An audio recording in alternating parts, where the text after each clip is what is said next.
নমস্কার বন্ধুরা, আমার চ্যানেলে আপনাদের স্বাগত। তো প্রতিদিনের মতো আজকেও একটা নতুন ধরনের ভিডিও নিয়ে এসেছি। আজ বানাবো নিরামিষ বেগুন আর মুগ ডাল দিয়ে একটা রেসিপি। তো চলুন দেখে নেওয়া যাক আমি কিভাবে এই রেসিপিটা বানাই।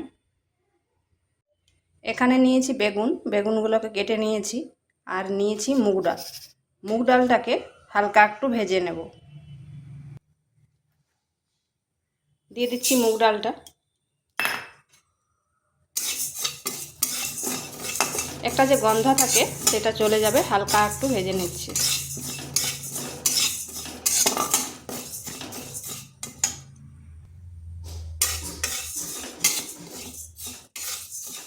এটা হয়ে গেছে, এরপর তুলে নিচ্ছি। বেগুনটাকে কাটার পর ধুয়ে নিয়েছি, এরপর নুন হলুদ মাখিয়ে নেব।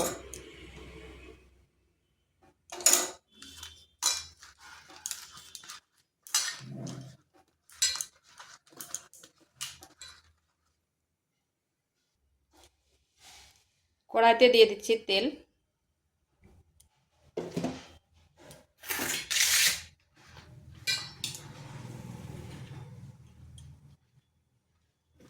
দিয়ে দিচ্ছি কেটে রাখা বেগুনগুলো।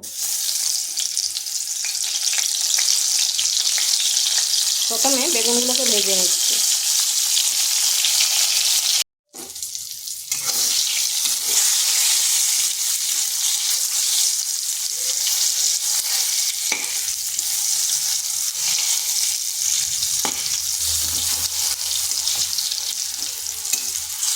এদিকে বেগুনগুলো ভাজা হোক, ওদিকে একটা মশলা করে নিয়েছি। আদা আর কাঁচা লঙ্কা, এগুলোকে পেস্ট করে নিচ্ছি।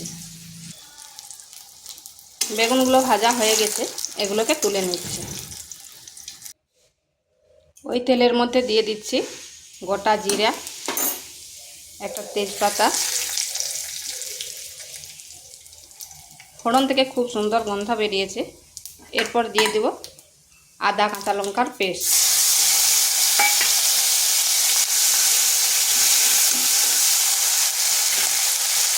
দিয়ে দিচ্ছি একটা টমেটো।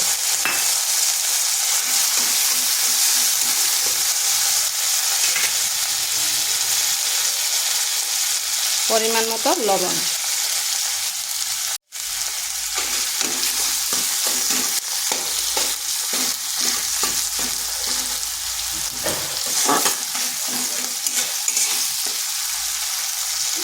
এরপর দিয়ে দেবো মশলাগুলো, জিরে গুঁড়ো, ধনে গুঁড়ো, লঙ্কার গুঁড়ো আর হলুদ গুঁড়ো।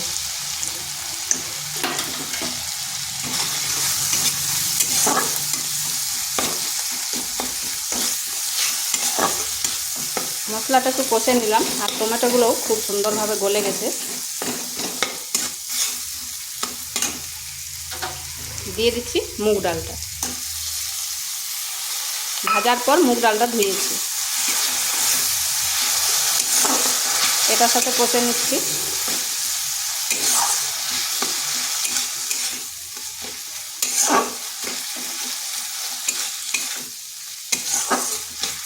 বেশ কিছুক্ষণ কষে নিয়েছি, এখন দিয়ে দিচ্ছি জল।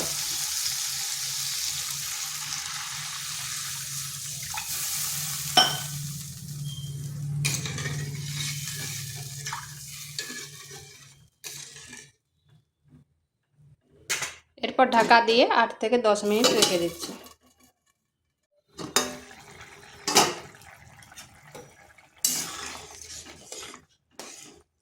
দেখুন ডালগুলো খুব সুন্দরভাবে সেদ্ধ হয়ে গেছে। এরপর দিয়ে দিচ্ছি ভেজে রাখা বেগুনগুলো।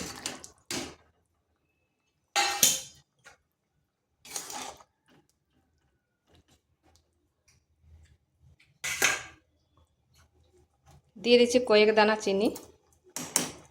নিরামিষ রান্না তো একটু চিনি দিলে ভালো, খেতে ভালো লাগে। দুটো চেরা কাঁচা লঙ্কা আর গরম মশলা।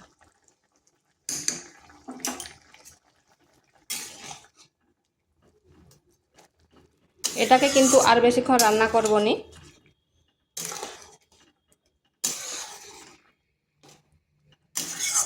1 থেকে 1.5 মিনিট একটু ফুটিয়ে নেব।